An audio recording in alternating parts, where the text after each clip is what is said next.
Hice una lista. Bueno, tenemos que ocuparnos de los derechos individuales, tenemos que ocuparnos de mantener abiertos los canales de cambio político, porque los representantes de una mayoría van a hacer todo lo posible porque el sistema electoral los sigue eligiendo a ellos y no a otros. Es decir, ningún gobernante va a cambiar un sistema electoral que lo beneficie. Esto es natural, es parte de la vida, no es un problema de mezquindad. Pero después se habló de otro punto. Dijo, también debemos proteger a las minorías discretas e insulares. Es decir, a quienes por algún motivo no pueden defenderse. Por muchos años eran las mujeres, que no podían votar, que no estaban igualmente representadas en la función pública, en funciones privadas, a las cuales se les pagaba menos. Aunque las mujeres, por lo menos en Argentina, son mayorías, hay más mujeres que hombres. Podrían ser algunos que fueran homosexuales y fueran perseguidos. Es decir, las minorías discretas son las que no han ejercido o no pueden ejercer plenamente sus derechos por algún motivo. Y las otras son las llamadas minorías insulares, que son los muy pobres, los que están fuera del sistema político, por extrema pobreza, o por extrema lejanía del poder, o por lo que fuera, por problemas culturales. Entonces, esta idea de la función judicial de proteger a algunas minorías. Pero apenas hay otro problema. Este es un problema del sistema mayoritario de por sí, y que en el sistema de división de poderes es una función judicial protegerlos, porque a veces el sistema mayoritario no lo hace, aunque hay mandato constitucional para hacerlo. El segundo es un problema de organización del poder. En un libro ya clásico, que se llama La lógica de la acción colectiva, Mancur Olson sostuvo que en realidad en las sociedades los grupos mejor organizados imponen su voluntad sobre los menos organizados. Es por eso que defendemos al consumidor, porque una empresa vende un producto, está muy bien organizada, y el consumidor no. El consumidor tiene poco tiempo, en el fondo comprar un producto que le cuesta poca plata, no es tan fácil. Entonces, los mejor organizados imponen su voluntad sobre los menos organizados. Y aún dentro de los más organizados, los que son números más reducidos. Entonces, ¿qué problema puede haber en algunas sociedades? Bueno, que haya grupos de interés tan fuertes y que, bueno, que impongan, o por lo menos influyan sobre la decisión de legisladores o de administradores. Esto también pasa en Estados Unidos y también pasaba en Argentina, pero cito que son norteamericanos por la expresión. Las compañías tabacaleras. Ahora, las compañías tabacaleras son muy poderosas, muy poderosas. Fundamentalmente son dos, no son miles, son dos. Y estas compañías no iban a admitir que se hiciera una fuerte campaña contra el consumo de tabaco. Entonces, ¿qué hizo el gobierno de Estados Unidos y el gobierno de muchos estados? Iniciaron una demanda judicial que terminó en una acción de clase, que terminó con una conciliación. Es decir, pagaron una gran cantidad de plata a las compañías tabacaleras y, bueno, cambió prácticamente la vida y la manera de controlar el consumo de tabaco en el mundo. Fue cuando estas circunstancias,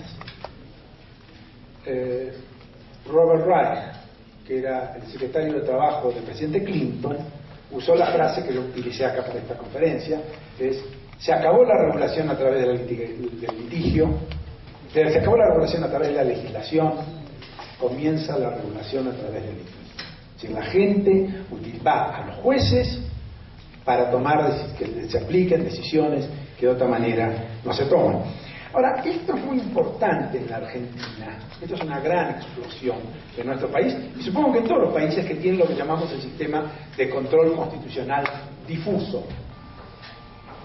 Es decir, cualquier juez puede plantearse una cuestión constitucional.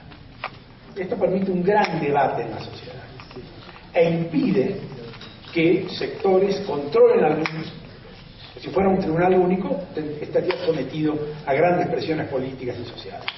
Pero cuando son miles de jueces, o por lo menos cientos, no cientos en Argentina, pero son 50 jueces federales, son muchos jueces. Es decir, hay un gran debate constitucional que se abre.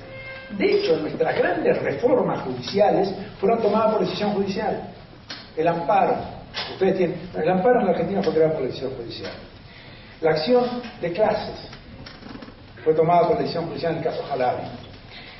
La acción declarativa de certeza fue transformada en una acción prácticamente constitucional por decisión judicial y, bueno, mencioné el caso Mendoza en administración de conflictos complejos. Porque hay cierto tipo de casos que son prácticamente insolubles. ¿Por qué? A veces por motivos prácticos. Hay conflicto entre jurisdicciones. En los sistemas federales tenemos distintas jurisdicciones. ¿A quién le corresponde realmente regular una cosa u otra?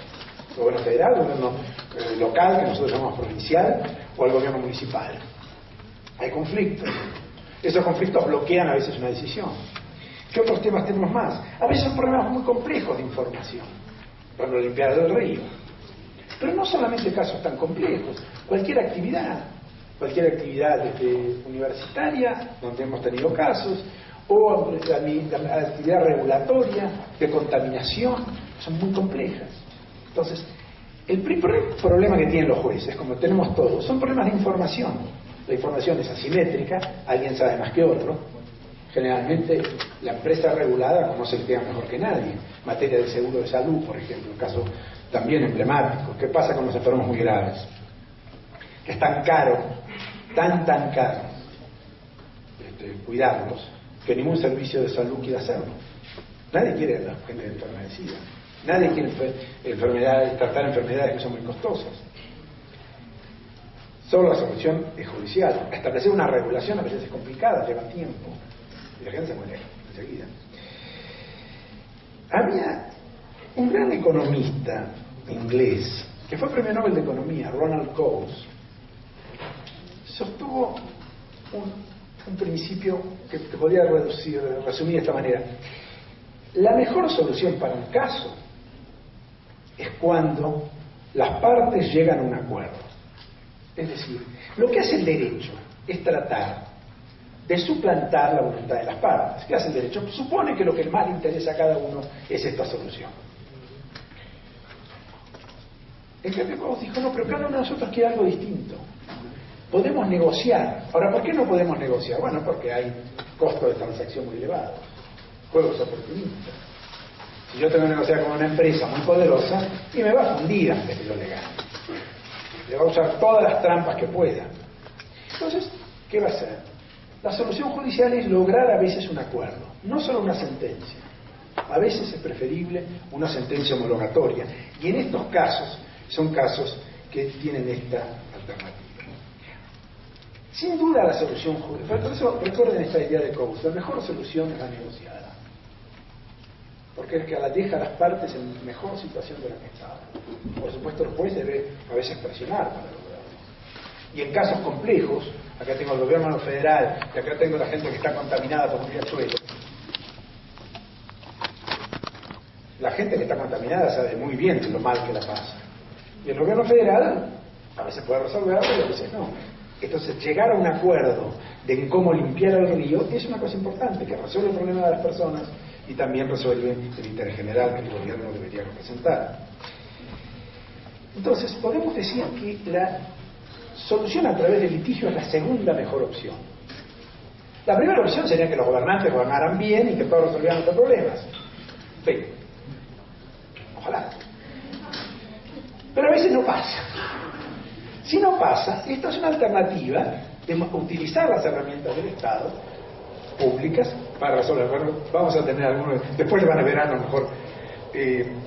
Y nos da una respuesta. La primera respuesta es decir, si yo tengo una norma insatisfactoria, la ataco judicialmente hasta que la norma me satisfaga, es decir, sea lo que llamaríamos eficiente. Es decir, nos pone a todos en mejor situación. Supongamos que tengo una mala norma. Supongamos que no pueden dejar estudiar a las mujeres. Esto existía, ¿no? Parece increíble, pero existía. No sé, demasiados años. No dejan estudiar a las mujeres. El gobierno, en fin, tarda, no se ponen de acuerdo, cuándo, en fin, supongamos. Entonces, una decisión eficiente que es la cambiar la regulación para permitir resolver este tipo de cosas. Podemos resolver esta. Una norma insatisfactoria es atacada judicialmente, una norma satisfactoria es cumplida o de alguna manera aceptada. Es decir, es una de las soluciones que tenemos frente a lo que llamaríamos la anomia, es decir, o la mala regulación o la falta de regulación. Pero voy a llevar un punto más este tema, porque acá hay una idea, que lo voy a decir nada más al pasar, no es el tema de la conferencia, que es lo que llamaríamos la Constitución como un contrato de largo plazo. Yo sé que a todos les enseñan. La Constitución es una ley fundamental. La idea de la ley que viene a alguien, aunque sea el pueblo o una convención constituyente, y nos da la ley, ¿no? La idea del gran legislador o legisladores. Yo me tengo que dar una idea un poco más. Imagínense otra idea de Constitución. Imagínense que los constituyentes lo que hicieron en nuestro nombre fuera firmar un contrato. Un contrato, una serie de reglas que unen al gobierno y a la población. Un contrato de largo plazo. Ahora, si es un contrato de largo plazo, tiene algún problema.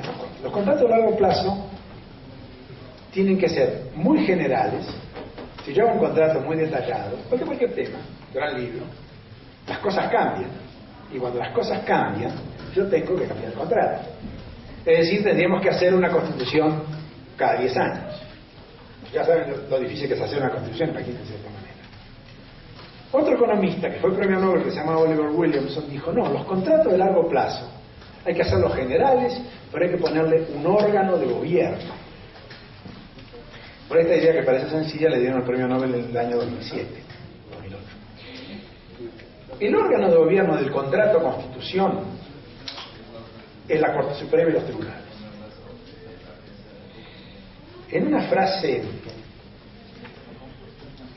fantástica, Ronald Dworkin dijo, la Constitución es una novela por entregas.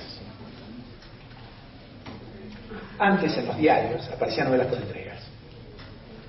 Es decir, una de una parte, después tenía otra y así duraban, ¿no? Dicen que así el Conde de Montecristo duró años. Y esto es algo parecido, es decir, cada generación debate la Constitución, pero no la debate una convención constituyente, la debate judicialmente, de acuerdo a las necesidades que tiene. Y entonces, la Constitución que en la Argentina rige entre 1856 y 60, con algunas reformas, no es la Constitución de entonces, es otra Constitución, porque la hemos debatido judicialmente 150 años. Esta idea de la Constitución como contrato a largo plazo está muy asociada a algunas muy interesantes teorías de algunos economistas, algunos o politólogos como John Rawls, y después con 3 economistas que han trabajado en esto, que opinan cosas distintas, James Buchanan, Hayek y Edmund Ferris. Los 3 piensan cosas distintas, no piensan todos igual, es más, piensan cosas muy distintas, pero coinciden en esta idea del contrato social, y podríamos llamar la Constitución como contrato. Entonces la idea de la novela por entregas es lo que yo les planteo. Vamos a dar una vuelta de tuerca más. Yo les pregunto a ustedes, ¿cuándo una norma es legítima? Hay una respuesta que dice Habermas que me parece admirable. Una norma es legítima cuando es autoaplicada. Es decir, nada más legítimo que yo tengo una norma que me la aplico yo mismo. Yo la acepto tanto que acepto su aplicación. Ahora, entonces sería muchas normas no legítimas, porque obviamente no compartimos todas las normas.